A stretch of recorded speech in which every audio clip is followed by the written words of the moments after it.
Oh, hi! I almost haven't seen you there. I have clearly forgotten how to start a YouTube video. It's been a while, and you might have forgotten who I am sneaking into your YouTube feed. Hi! I'm Nele, and I used to make much more videos about bullet journaling and creativity, and I've stopped that a couple of months ago. I have had a little bit of the itch to get back into it recently, basically just today, and I thought, why limit myself and not do it if I feel like doing it, and we see if the video makes it onto the channel. So what is this about? It's about the August setup in my new bullet journal. I have had a bit of an interesting journey with my bullet journal since I've changed into a new one in June. And first of all, I have changed, I got it here, into this dark green B6 Plus notebook from Leuchtturm 1917, my at the moment favorite brand. And it is a bit smaller than an A5 journal notebook, which I kind of liked, and I was curious to try it out, and it has worked. It's a nice notebook, it's a good size, I think, if you want something a bit smaller than a typical A5 size journal. But for me, I've realized that I kind of have stopped to use my bullet journal in a way that is useful for me.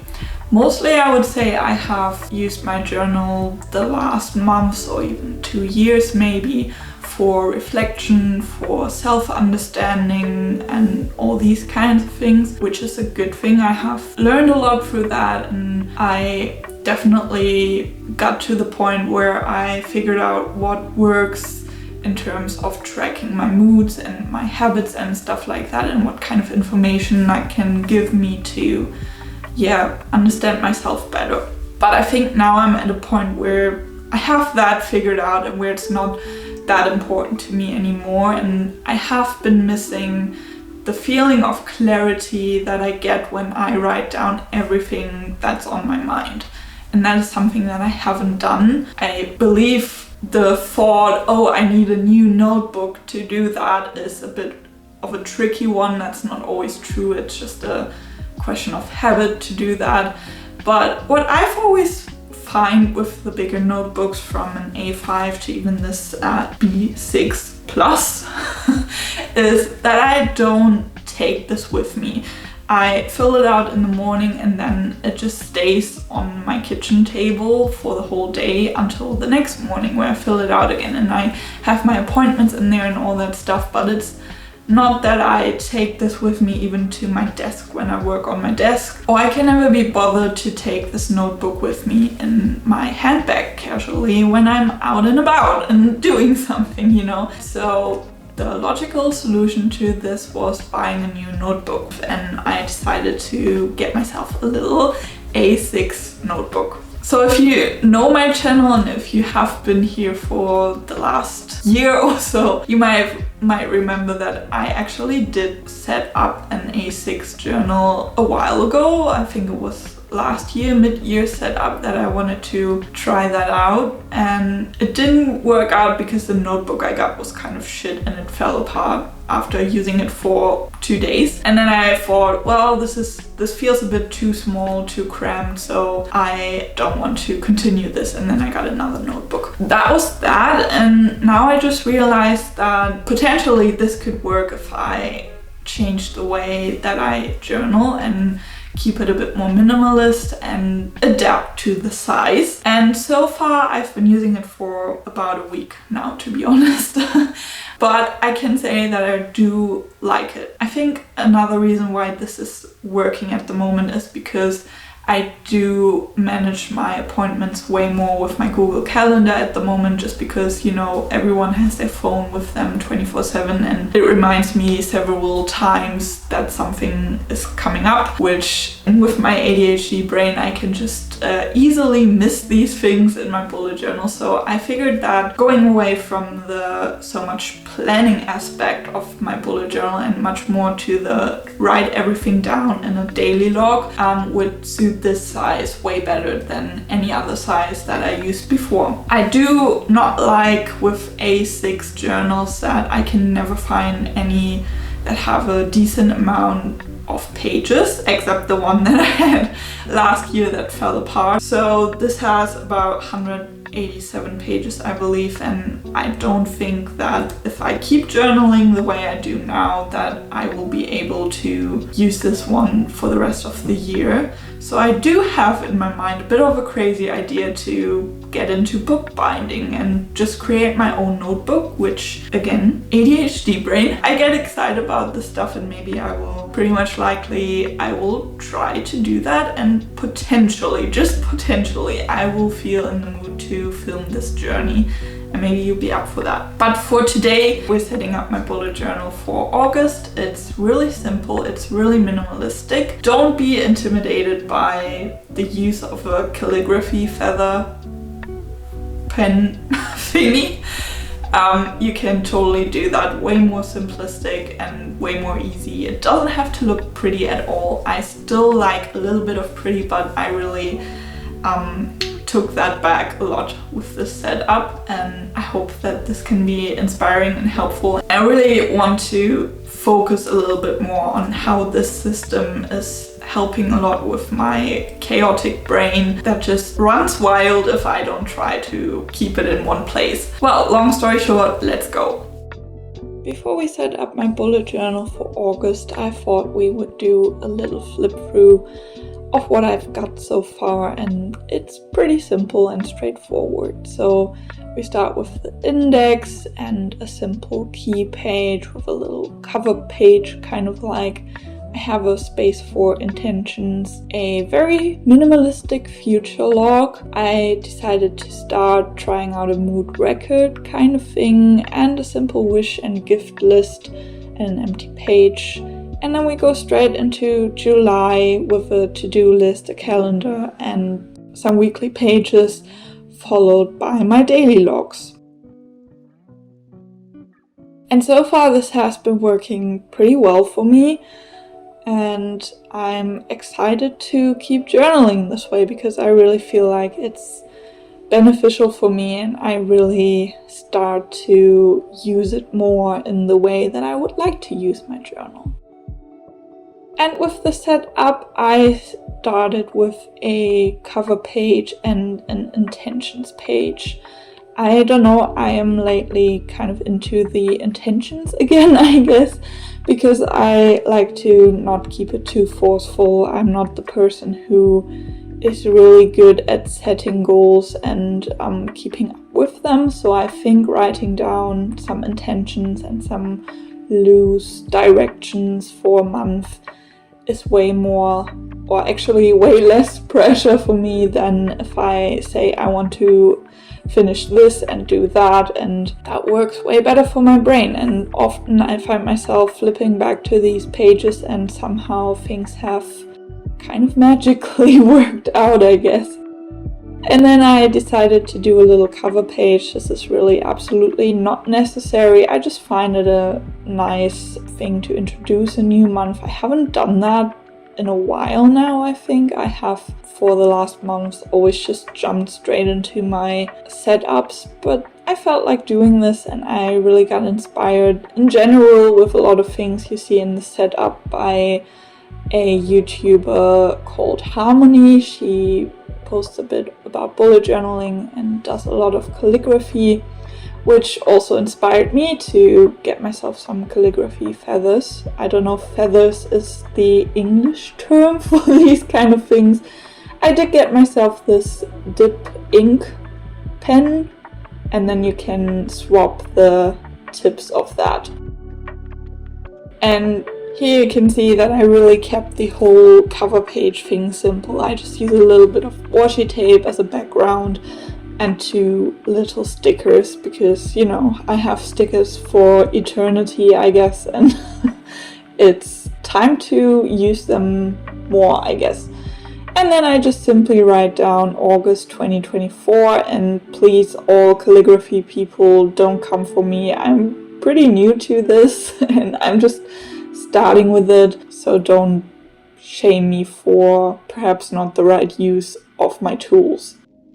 It obviously takes a bit of time for the ink to dry, but I spared you the waiting time by magical editing, and we are jumping into my calendar setup. And this is definitely different to what I used to do.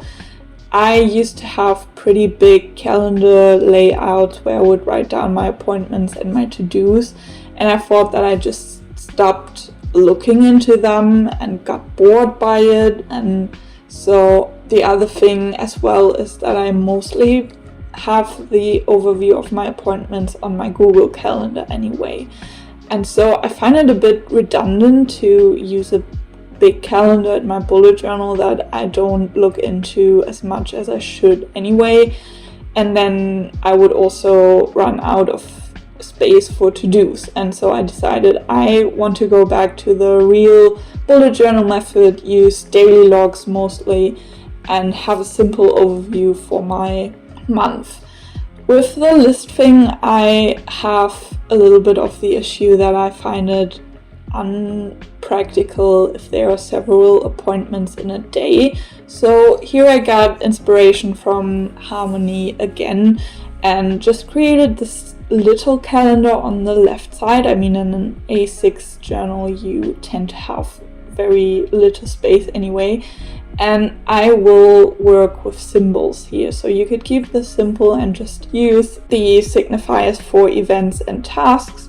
I have a whole list of signifiers for different life areas that I started using and that I find kind of handy to have a bit of a feeling of what I invest my time into. This is inspired by Rachael Steven here on YouTube. I link all the channels I mentioned in the description box, of course.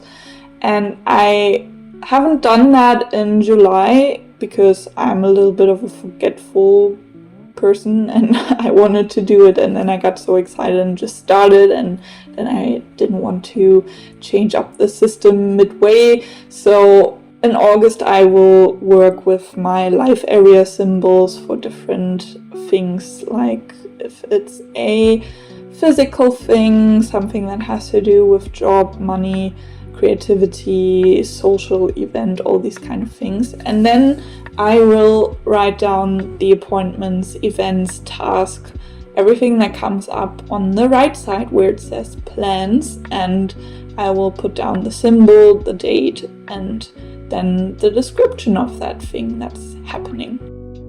And so I don't have to worry about running out of space on a specific date, because I rarely ever have more than 4 things on in one day, and I don't think that will change soon.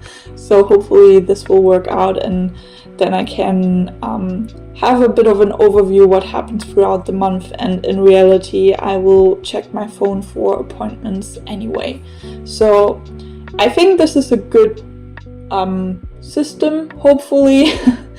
It might not be the most organized one, because obviously your events might not appear in the correct order, so that's something I'll see how I can work with that.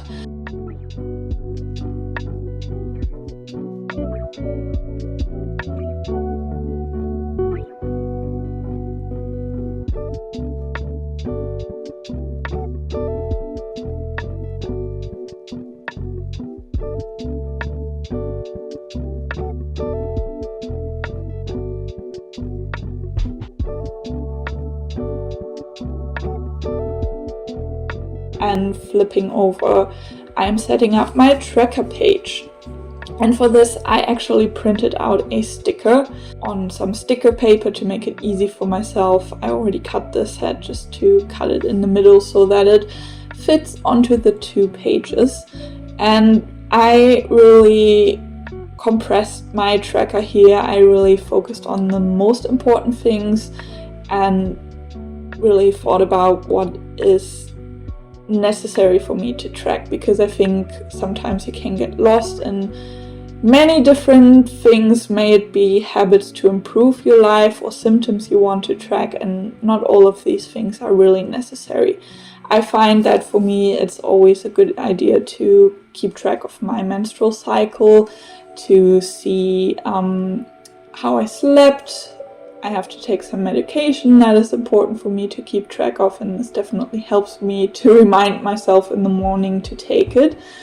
And then I also like to keep track about if I have been outside, if I have been social, if I did some sports, and if I've lost my teeth. And I think that's basically everything I have in this tracker. I have at the top a space to write down my estimated menstrual cycle, and then below that space for my actual period, so that I can keep on track with that. And below that I will have space for some daily reflection, which is something that I have been doing forever and that I will probably keep doing forever. And I just really like writing down a little line about my day, what happened, how I felt, what I did. I never really stick to a theme here. I sometimes try to do like gratitude, or recently I have been trying to write down some wins of the day, but that is usually something that always gets boring after a month or so for me. So this daily reflection is something that I do no matter what other things I might try to write down, and this is a staple in my bullet journal. And this page has turned out really simple, but I hope that it will be effective, and that's all about that. Moving on, we are setting up my to-do lists, and I have split those up into effectively 3 different types of to-do lists. This might sound a bit unnecessary, but for my brain I figured out that this really helps me to see what is necessary and what is something that would bring me joy, I guess.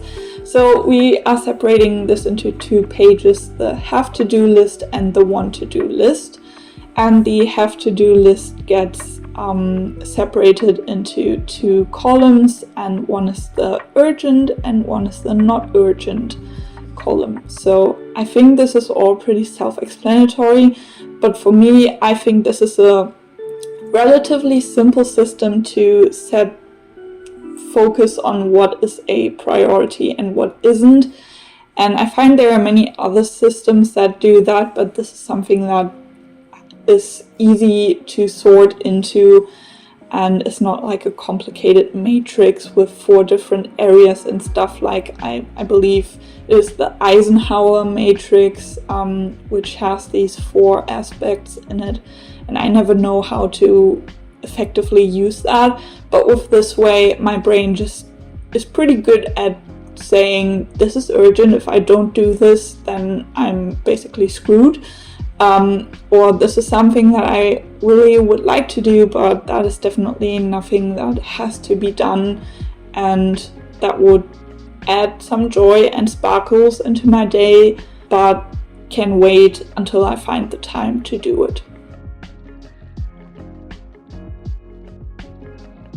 We're also adding a little bit of decoration here, and then we are moving on to the last 2 pages in the setup.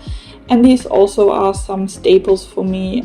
I just like to write down some monthly favorites. This is, I think, a nice little time capsule to look back and see, this is actually what I have been consuming over the months. I like to write down movies I watched, series, YouTube channels, music, those kind of things. For books, I still have my reading journal, so these usually don't go into this anymore because it's just redundant. And besides that, on the other side, I have my monthly budget page. I hope the space will be enough in this journal. By now, I'm also using a separate journal for my finances because I want to have a long-term overview about my finances and all kinds of money stuff. I just figured that's more practical than flipping through several old journals to find information and to see a pattern.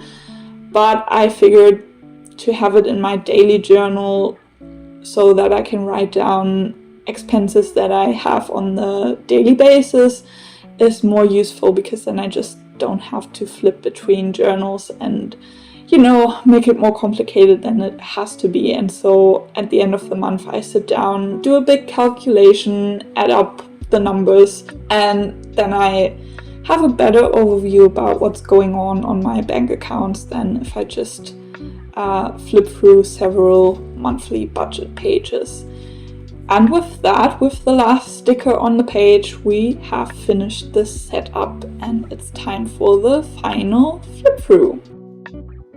I think this is very simple, very minimalistic. I like the look of it. I think it's easier for me to use it this way because I don't get distracted by so much stickers and things going on.